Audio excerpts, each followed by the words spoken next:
Halo anak-anak, selamat pagi dan selamat berjumpa kembali dengan saya Ibu Sulis Najla.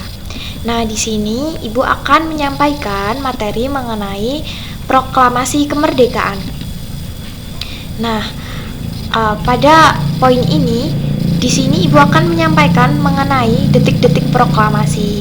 Nah, di sini sudah Ibu siapkan tanggal-tanggal yang penting sebelum dilakukannya detik-detik proklamasi. Yang pertama yaitu tanggal 6 Agustus 1945 ditandai dengan kota Hiroshima yang dibom oleh sekutu. Kemudian disusul pada tanggal 9 Agustus 1945 kota Nagasaki yang dibom oleh sekutu. Nah, kemudian tanggal 15 Agustus 1945 Jepang menyerah kepada sekutu.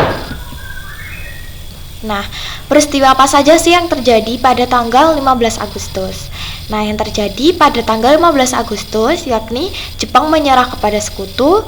Nah, kemudian berita ini sampai pada telinga Sultan Syahrir melalui siaran radio dari Amerika. Nah, kemudian Subadio Sastroasmoto dan Subianto menemui Muhammad Hatta. Mereka berdua itu melakukan permintaan supaya Hatta mencegah PPKI mengumumkan kemerdekaan.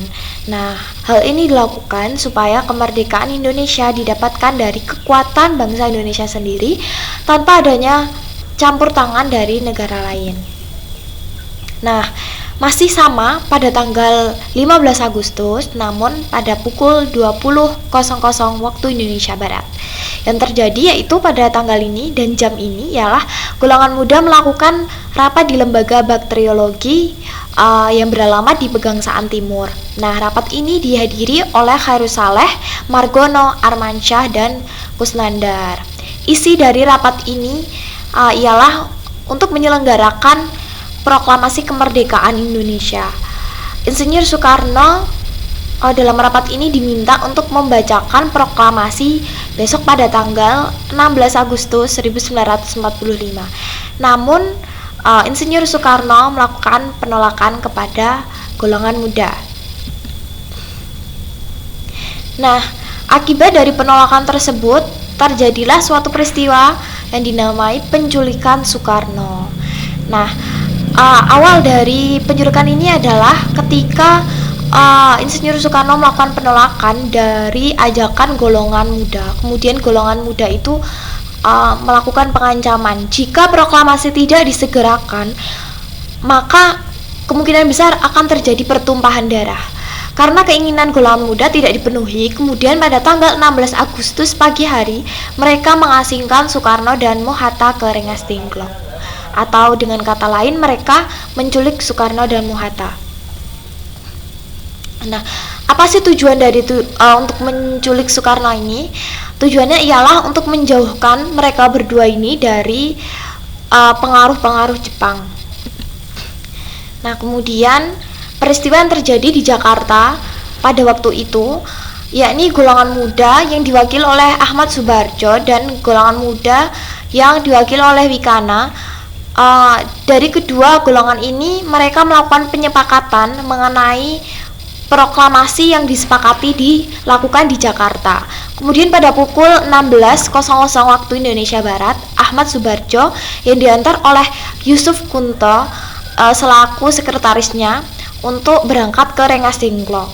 Ahmad Subarjo memberikan jaminan pada golongan muda untuk melakukan proklamasi pada tanggal 17 Agustus 1945 di Jakarta selambat-lambatnya pada pukul 12.00 waktu Indonesia Barat.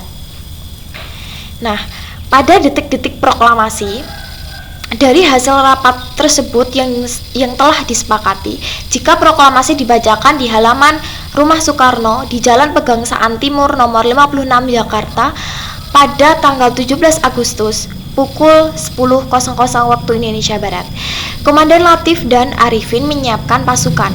Benderanya hasil jahitan dari Ibu Fatmawati, dan pada pukul 10.00 waktu Indonesia Barat, Soekarno didampingi oleh Hatta membacakan naskah proklamasi dan dilanjutkan pengibaran sangsaka merah putih oleh Latif dan Suhud yang diiringi oleh lagu Indonesia Raya yang di diciptakan oleh W.R. Supratman. Nah, mungkin itu saja materi yang telah Ibu sampaikan. Kurang lebihnya mohon maaf, Ibu akhiri. Selamat pagi, sampai jumpa.